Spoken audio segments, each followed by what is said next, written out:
So do you ever feel like you're just floating through life? You have these massive dreams, and usually right around New Year's, you set the exact same resolutions. You tell yourself, okay, this time, it's going to be different. But year after year, you end up right back exactly where you started, literally no closer to that person you envisioned.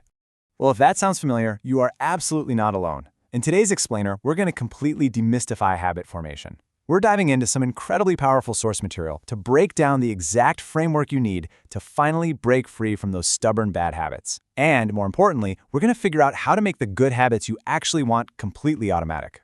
Here's our roadmap for this explainer. First, we'll look at the power of tiny changes. Second, why we need to forget goals and focus on systems. Third, the 4-step habit loop. Fourth, the laws of behavior change. And finally, real-world habit building. All right, let's jump straight into section 1, the power of tiny changes. Imagine an airplane taking off from New York, heading straight for Los Angeles. If the pilot adjusts the nose of that plane by a mere 3 degrees just before takeoff, like a super tiny fraction, you are not landing in LA. You're actually going to end up somewhere down by Tijuana, Mexico. And this Tijuana detour completely dismantles a massive myth we all kind of buy into. Far too often, we convince ourselves that massive success requires massive action. We expect to make some, quantum leap that turns heads. But the sources we're looking at argue it's exactly the opposite. It's actually the tiny 1% improvements, the ones that are literally unnoticeable at first, that truly dictate the trajectory of our lives. You are your habits. Let's look at the actual mathematical reality behind this, because it's pretty wild. If you manage to get just 1% better every single day for a year, those tiny gains compound. By the end of the year, you don't just see a little bump in progress, you are nearly 38 times better than when you started. On the flip side, if you get 1% worse every day, you just kind of decline right down to 0. So, success is really the product of daily habits, not these once-in-a-lifetime dramatic transformations. And honestly, this brilliantly illustrates why it's so incredibly hard to stick with things. It's something called the valley of disappointment. Think about the beginning of any new endeavor. You put in a massive amount of effort, but the visible results, they're practically zero. You feel like you've done so much work, yet you barely see a physical change. This is exactly the spot where most people just throw in the towel and slip back into old routines. But remember, the most powerful outcomes of compounding are delayed. Biologically, mathematically, patience isn't just a virtue here, it's a strict requirement. Which brings us to section 2, forget goals, focus on systems. This is a major pivot that really challenges conventional wisdom. Think about it. Every single Olympian wants the gold medal. Every candidate wants the job. If winners and losers share the exact same goal, well, the goal itself cannot be the thing that differentiates them, right? A goal is really just the result you want to hit. But a system? That's the process that actually leads to that result. Hitting a goal only changes your life for a single moment. Like, if your goal is to run a marathon, you'll train hard, sure, but after you cross that finish line, poof, your motivation evaporates. And it's so easy to just slip back into being a couch potato. Systems, on the other hand, are all about continuous, permanent progress. So, to really cement a system, we need to look at the 3 layers of behavior change. Most folks start this from the outside in. They focus on the outcome, say losing weight or writing a book. Then they look 1 layer deeper at the process, starting a new diet or a writing routine. But true permanent change? That happens at the 3rd deepest layer, your identity. It's about your worldviews and what you deeply, truly believe about yourself. There's a quote from our source material that just captures this perfectly. The goal isn't to run a marathon. It is to become a runner. The goal isn't to learn an instrument. It's to become a musician. When something you want becomes a core part of your actual identity, your behaviors naturally shift to align with it. Every single time you work out, you are literally proving to yourself that you are an athlete. You're basically casting a vote for the exact person you want to become.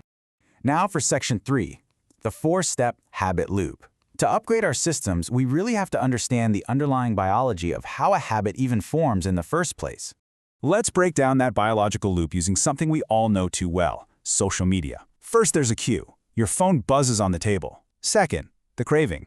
You get this burning desire to know who just messaged you. Third, the response. You physically reach out and pick up the phone. And finally, the reward.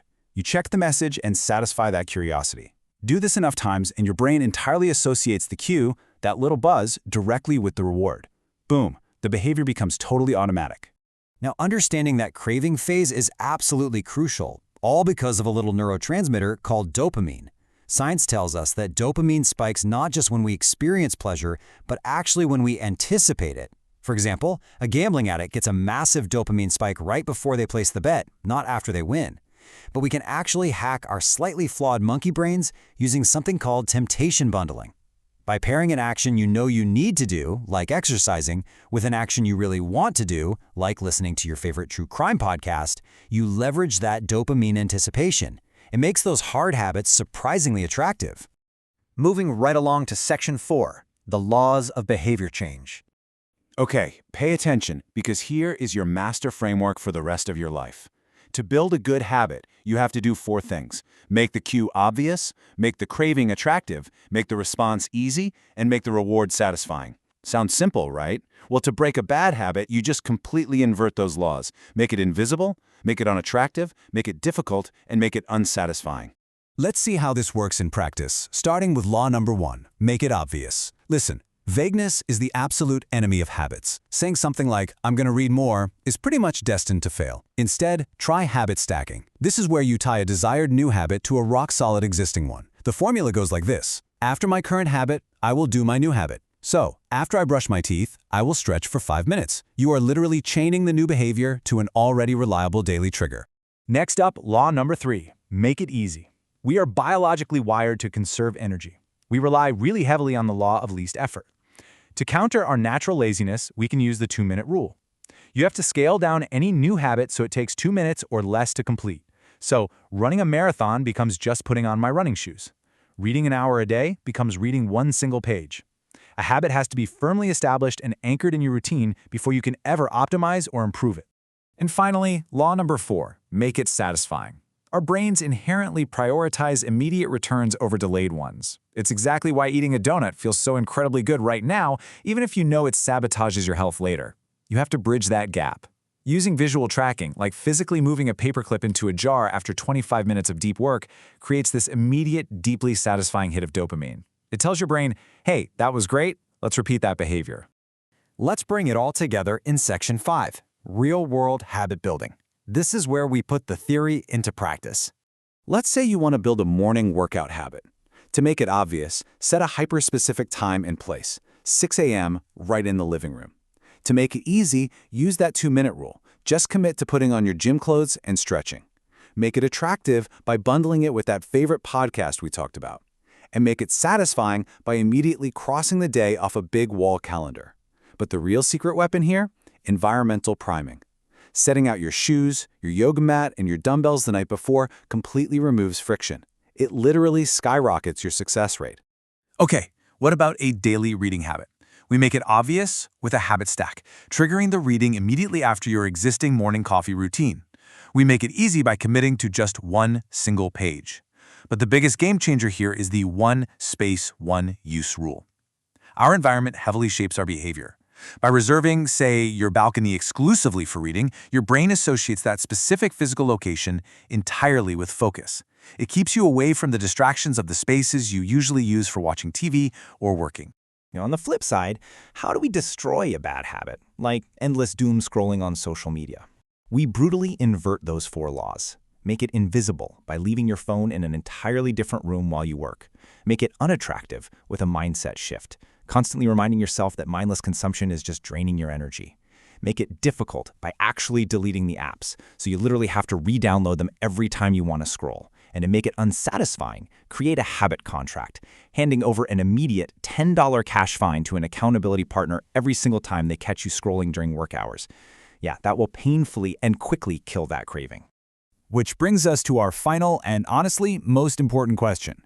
We know now that massive success isn't about massive action, it's all about those tiny 1% improvements. We know that systems matter infinitely more than goals, and that true, lasting change happens way down at the identity level. So I'm going to leave you with this provocative thought to chew on today.